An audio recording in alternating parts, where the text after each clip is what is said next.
তোমার এটা তোমার জন্য লাস্ট ওয়ার্নিং। বাকি 63 জেলা তুমি পা রাখতে পারবে না। তোমার ফ্যান ফলোয়ারদের এখনো সময় আছে, তুমি বলবা আগে তোমার মানুষ হওয়ার দরকার, তোমার আগে মানুষ হওয়ার দরকার, ঠিক আছে? আগে তোমার মানুষ হওয়ার দরকার। আমি 24 ঘন্টা সময় দিলাম, না হলে বাকি 63 জেলায় ওমর বয়কট, ওমর বয়কট।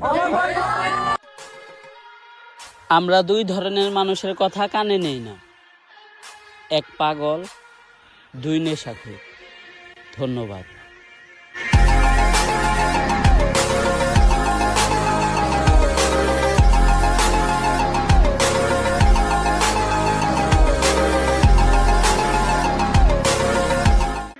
প্রতিশোধ নিতে যাবেন না, সময়ের অপেক্ষা করুন, কারণ পচা ফলগুলো নিজে নিজেই ঝরে পড়ে যায়।